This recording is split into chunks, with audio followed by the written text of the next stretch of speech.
Heart is not trying to say anything, it is just trying to make sure every part of the body gets the nourishment of blood flow.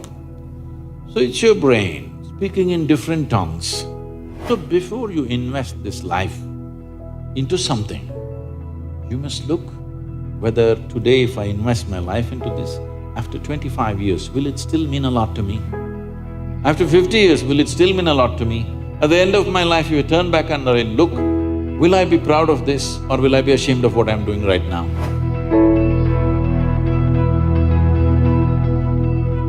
Namaskaram, Sadguruji. The first question that I want to ask is actually related to me. I'm in the last year of engineering, so now there is a very big decision that I have to make now, and people have told me that if I take decisions from my heart, I'll be successful in life. So, but there lies a problem. The problem is that I don't know which thought is coming from my heart and which thought is coming from my brain. So how can I figure out which thought is from my heart and which is coming from my brain?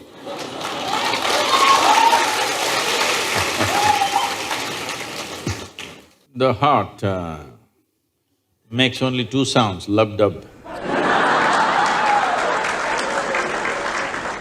Unless the local girls are disturbing it and it's going a little crazy.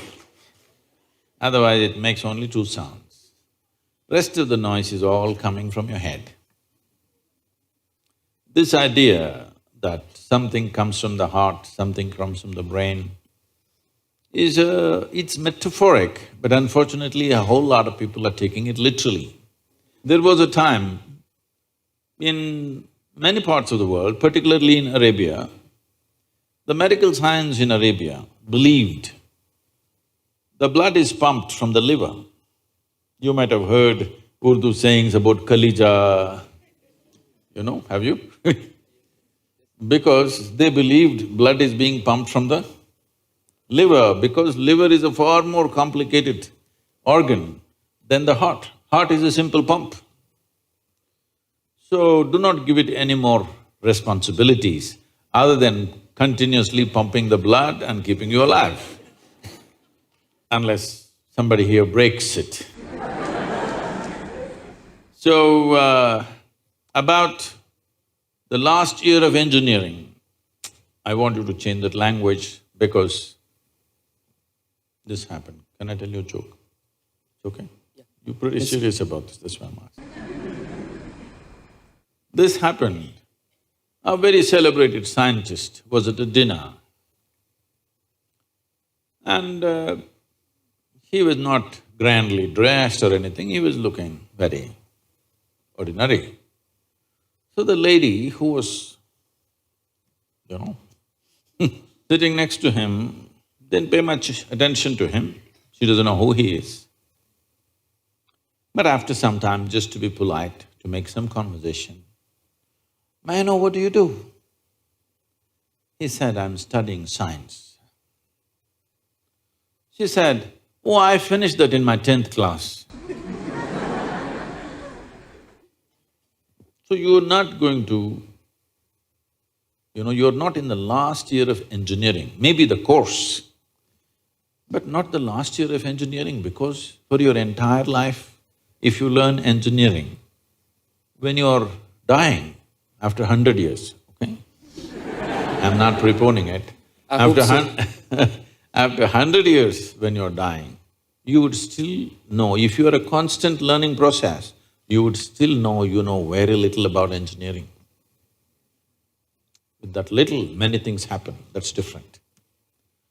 So don't be in the last year of engineering. I know the program may be closing, but not the last year of engineering, okay? So,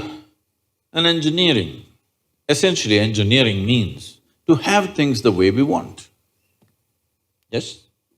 When we say this building is well engineered, I'm not saying that. If we say this building is well engineered or an automobile is well engineered, what it means is it's functioning the way we want. Yes? Of all the pieces of engineering on this planet, of many pieces of engineering, a tree is a fantastic engineering, even a mountain is fantastic engineering, because it stood there for 1,000,000 years, that means it must be good engineering, isn't it? Yes? Something that stands there for 1,000,000 years must be well engineered. Of all this, the most sophisticated piece of engineering is human mechanism, isn't it so? Hello? Most sophisticated of all the pieces of engineering. Now, because it's a sophisticated piece of engineering, it needs a certain level of attention, otherwise you don't figure it. Now that we gave you such a highly, high-tech piece of engineering, I'm asking you, did you read the user's manual? I think there is no user manual for now. How can they make such a fantastic piece of engineering without a user's manual? Maybe it doesn't come with a booklet attached to your neck when you were born. But indications must be there, isn't it, how to use it? Huh? Is it true somebody who's an athlete or a gymnast or someone else like that learns to use their body than a whole lot of other people? Yes? Obviously, at least one aspect of the physical engineering of the body, they seem to have read the user's manual about the physical aspects. Is it true certain people are able to use their mind better than others? Maybe they read another part of the user's manual. So, now with this heart manual and the brain manual, see, the problem is most people are prejudiced against the brain. This is a question that always comes to me, Sadhguru, I want to meditate but thoughts are coming. The common question everywhere. I ask them, see, I'll make you meditate. We will stop the liver, we'll stop the kidney, we'll stop the heart, we'll stop everything, okay? Oh, no Sadhguru. So you want the liver to function when you're meditating. You want the kidneys to function. You want even the spleen to function, you want the heart to function. But you don't want your brain to function for some reason. This is simply because brain is a new equipment that you got in the evolutionary process. This level of cerebral development happened more recently compared to the other systems. If you cut open any mammal, they all have all these parts, isn't it? Every part that you have here, all of them have. Even if you open a frog, most of you, you're biology department. Even if you open a frog, almost everything that you have, he also has, isn't it?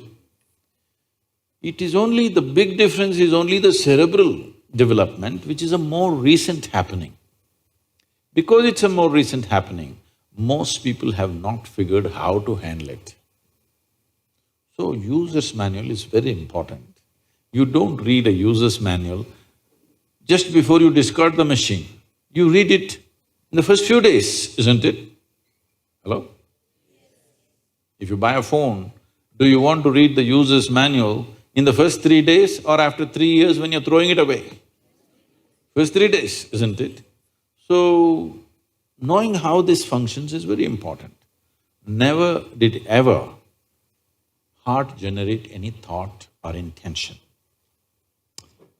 Well, when you looked at the young girl, heart beat more, that doesn't mean it's saying anything, it's just trying to compensate for the other levels of excitement that's happening.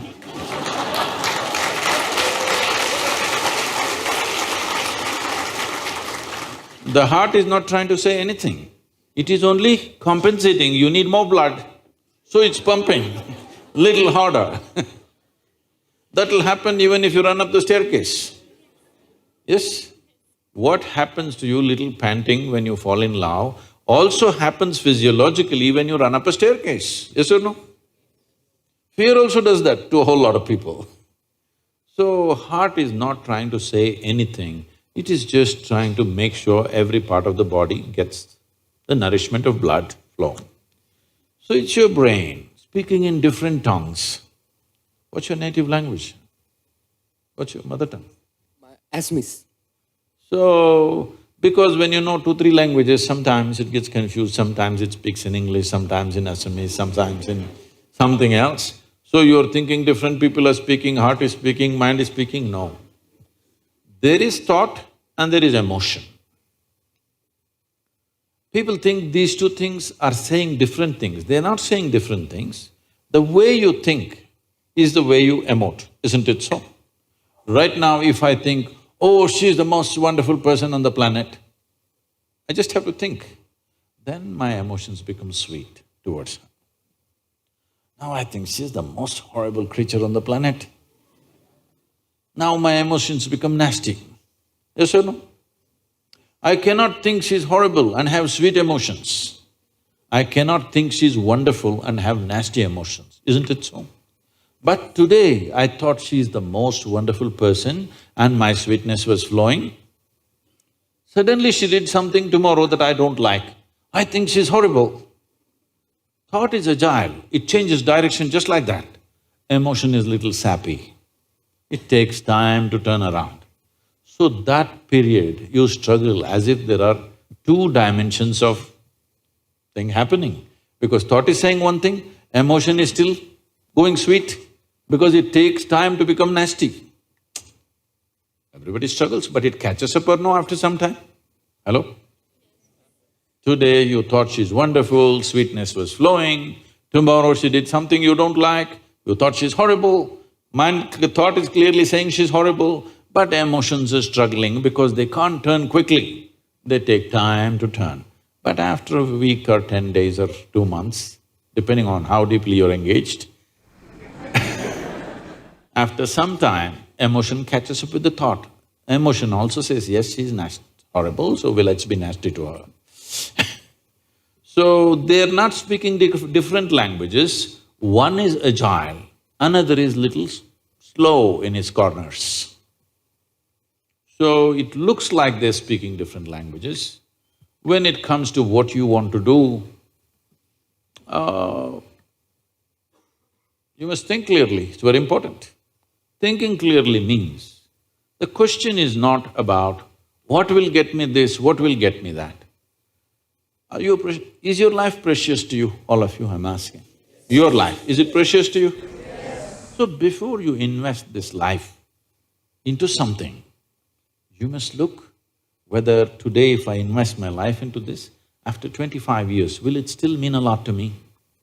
After 50 years, will it still mean a lot to me? At the end of my life, if I turn back and I look, will I be proud of this or will I be ashamed of what I'm doing right now? Doesn't matter what other people say. But you should not do anything that you will feel ashamed of, isn't it so? Huh? It doesn't matter, people say so many things. Everybody has an opinion, it's their business. But you don't do something that you will feel ashamed of, isn't it? Then you're turning against yourself. Somebody turns against you, you can leave them and go somewhere else. If you turn against yourself, you'll have to live with it forever. So, this is all you have to look at it. Something will get you money, something will get you comfort, that's not the point. What you choose to do, will it give you a life? When I say give you a life, are you just trying to make a living or are you trying to make a life out of this? This is important. Making a living is not an issue. A worm, an insect, a bird, an animal, all of them are making their life, making a living, isn't it so? They're even making a life out of it, but definitely they're making a living. So making a living with such a big brain is not an issue.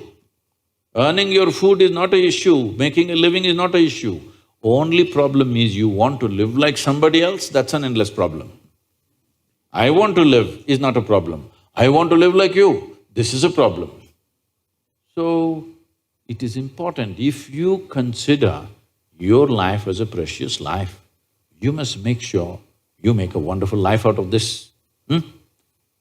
Whatever opens up in that direction, that is the thing you should do. But when you're under the pressure of peers, somebody is saying, I'm going to America, somebody says, I'm going to the government job, somebody says, I'm doing this.